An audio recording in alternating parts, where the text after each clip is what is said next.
What's up, everybody? Welcome back to another highly combustible reaction. We're jumping into the next one on our history journey. The capture of the Spanish treasure fleet. This is definitely going to be an interesting one, especially since it's from Sandrhoman history, who has a way of making things just a little bit like super entertaining. Just a little bit super entertaining. Get over, show them all the love of the world. 1628 is the dates we're going back to. No idea.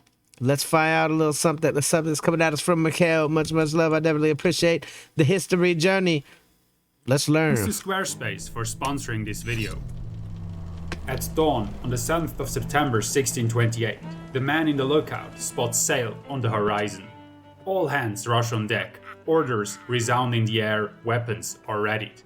The Spanish treasure fleet, finally, is within their grasp. Piet Hein, the greatest privateer of the Netherlands, the sea wolf of the Dutch Republic, had been waiting for these ships for over a month. The greatest privateer. The following night, he would celebrate the greatest success of his career. He would rob the hated Spanish of one of their most precious goods, the invaluable treasure fleet from the New World. What shall we do with a drunken sailor?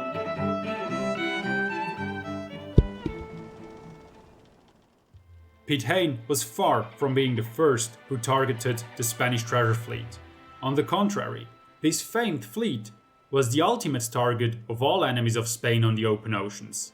Each year, I wouldn't want to sail with them. left from Seville Too many or people out to Cadiz with get me. European goods for the Americas.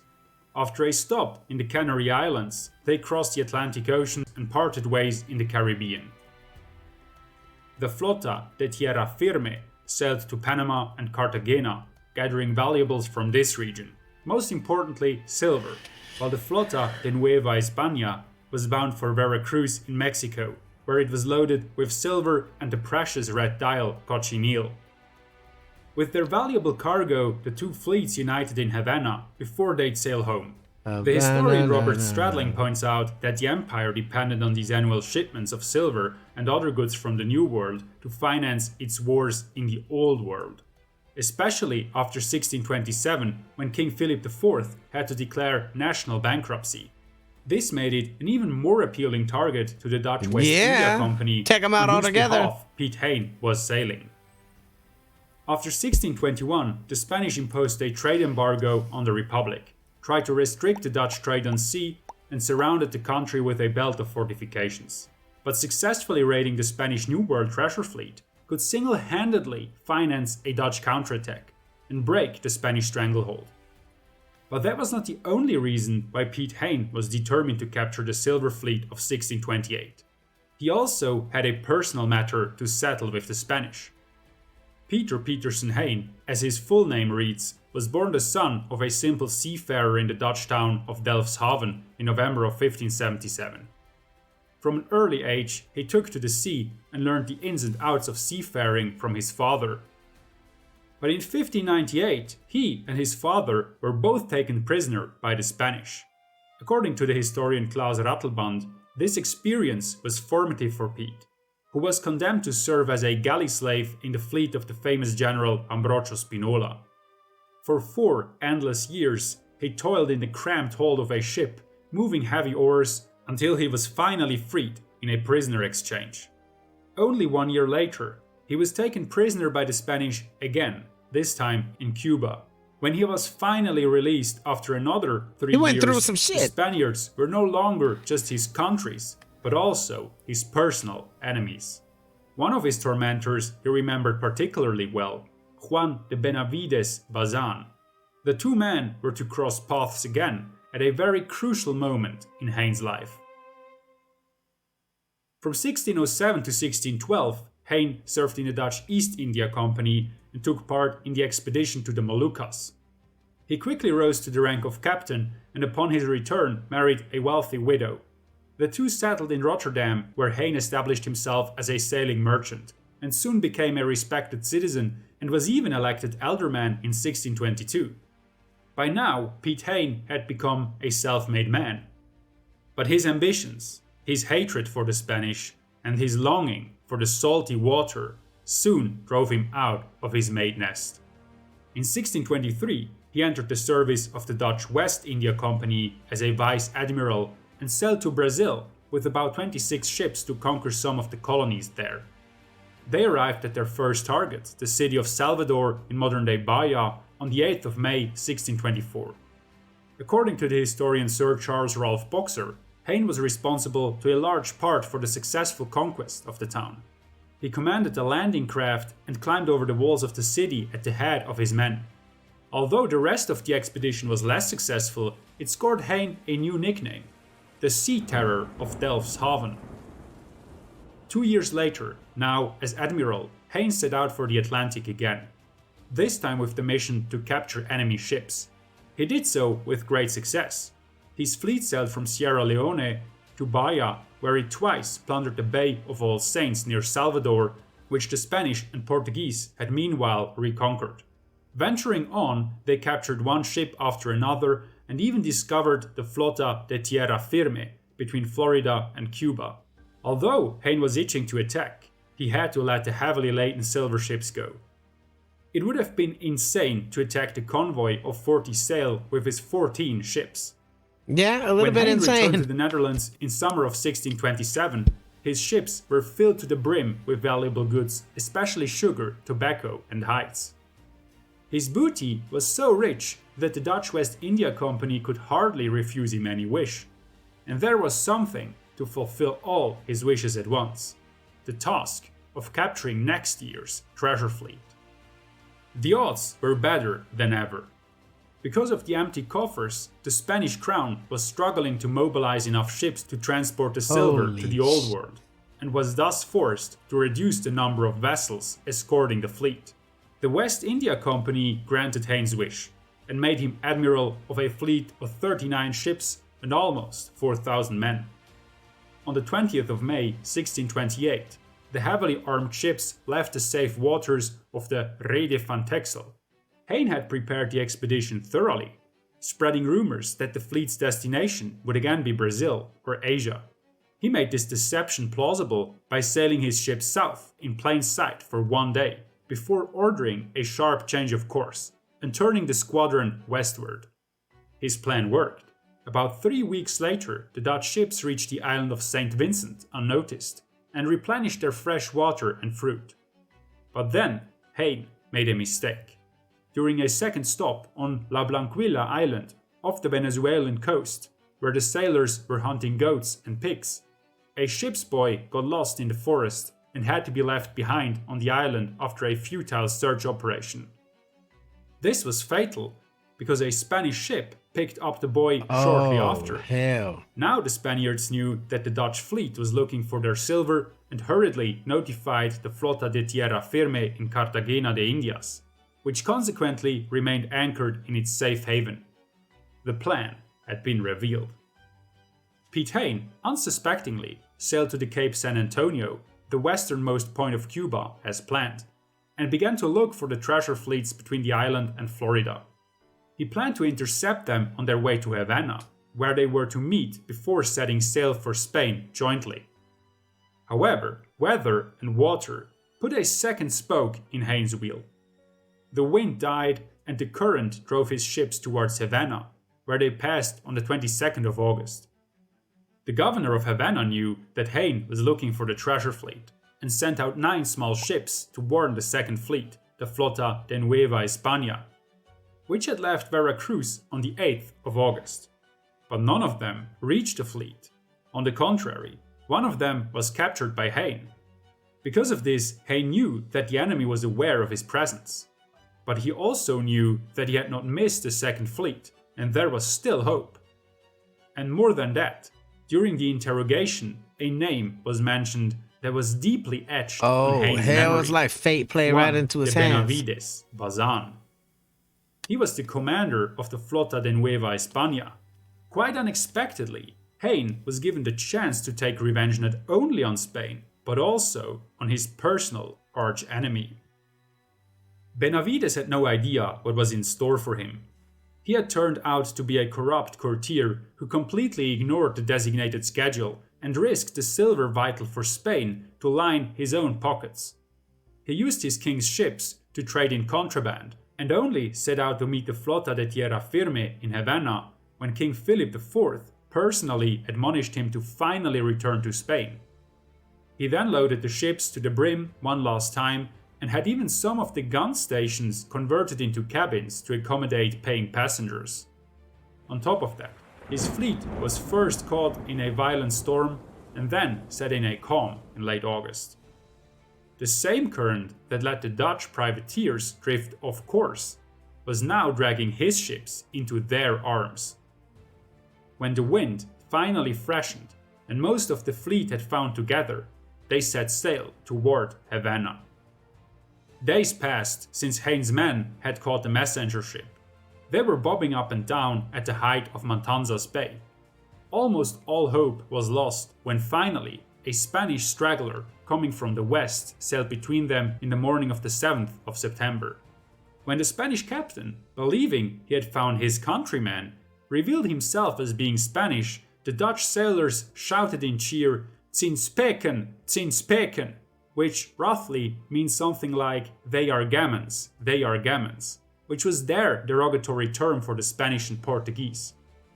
After they had captured the ship, the Dutch questioned their prisoners, who soon reported that the rest of the fleet was close. And indeed, as dusk was falling, the men in the outlooks spotted 12 Spanish ships on the horizon to the north, and another 6 closer to the shore, including the 4 galleons that were transporting the silver. It took some really, really big gonads for anybody to be on that boat. I'm saying it right now, on any of them ships. The ocean is a deep-ass place. It's scary enough without anybody firing cannonballs at you. We're going looking for the cannonballs and the silver. It's going to be intense. It's going to be intense indeed. Piet Hein was seizing some smaller merchant ships nearby. A different kind of man. He was driven by some sort of a desire for revenge. He himself wanted to cut off the way to Havana, while his Vice Admiral Jost Bankert was to sail in their rear. Swiftly, the sailors brought every piece of sail to wind, and the race began. Benavides, who had been watching these events closely, urged his men to hurry as well, hoping to slip through to Havana. But soon he realized he was going to lose the race. For that reason, he turned south to seek shelter in the Bay of Matanzas. A captured navigator had told him that the wind usually shifted at sunset and would thus prevent Piet Hein from following the Spanish ships into the bay. This, Benavides hoped, would bring him time to bring ashore and secure the silver. But when the ships were level with the head of the bay, a jolt went through Benavides' flagship, the Santa Ana Maria. And before anyone could react, all 6 Spanish ships had run aground. It seems the navigator did not know the region all too well, after all. The wind did not shift either. Oh to the no, contrary, damn that navigator for not knowing his job. 10 or 11 o'clock, allowing Piet Hein to follow the Spanish on their heels. This completed Benavides' disaster. His ships lay crosswise on the sandbars, blocking each other's line of fire, while the Dutch were slowly coming closer. He could just go in and Now pick them off. It became apparent that Benavides was not a good leader at all. His men prepared explosives in order to blow up their ships to prevent the silver from falling into the hands of the enemy. But they waited for Benavides' orders in vain. Panic spread among the leaderless passengers and crew. Everyone stuffed their pockets with whatever treasures they could get their hands on and rushed to the dinghies to flee. Some even jumped off the ships to swim ashore. But nobody thought of lighting the fuses, let alone defending the ships. Meanwhile, night had fallen and nothing but the shimmering moon lighted the scene. Nevertheless, it was bright enough for the men of the Dutch West India Company to see what was going on. They immediately opened fire on the dinghies and those fleeing from the ship, while some of their own rowed to the Spanish ships. Hein was among the first to board the closest ship, the Santa Gertrudis. The few remaining Spanish barely put up any resistance and immediately laid down their weapons when the Dutch offered buena guerra, that is, to treat them well if they surrendered unconditionally. Hein breathed a sigh of relief. It was done. The Silver Fleet was his. The only drop of bitterness was that Benavides had escaped. although the faithless admiral later claimed that he had only disembarked when one of his men urged him to organize resistance on the beach. He sounds like he's full of... eyewitness accounts prove that he was among the first to take flight. The booty was so massive, it took the men of the West India Company a full week to count it and move it to the Dutch ships. There was silver, all of the gold, men, it hides, took them a and week. cochineal, and much more. When they were finally done, Hein ordered to burn all but 5 of the captured ships and maroon most of the prisoners with sufficient supplies to get to the next plantation. On the 17th of September, Piet Hein's fleet raised the anchors. The Dutch and the treasures were bound homeward.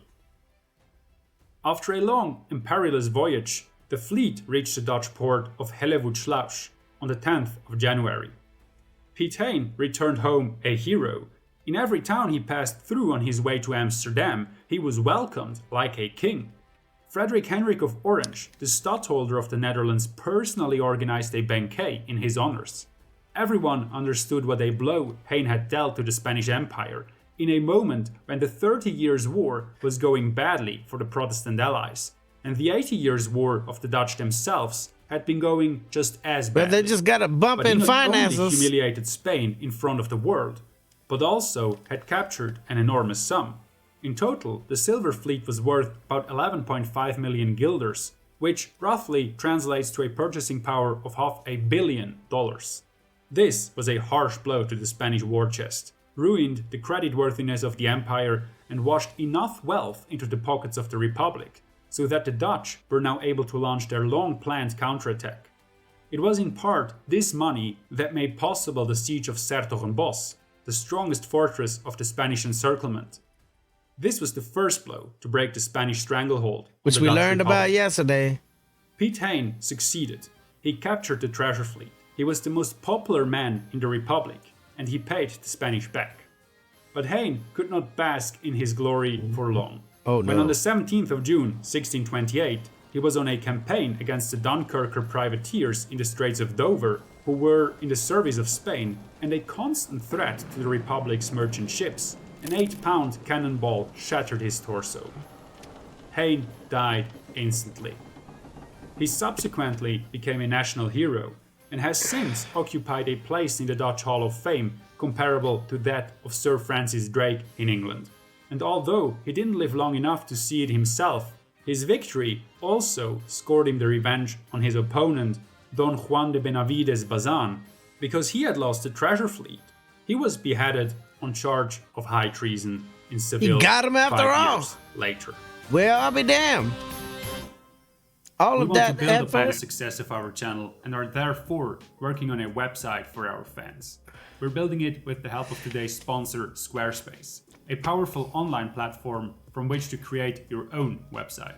Squarespace is All of that effort was definitely not in vain at all. Like, he just did what he had to do. He was ready to do it. I don't know how you sail off with a man that's got that kind of crazy thought in his mind, but hey, people had to be there with him. We needed some counters when we got to the money. That's what that was. And he still got his longtime adversary back. That's crazy, crazy piece that fits right into what we learned yesterday about the taking down of Sir Hertogenbosch.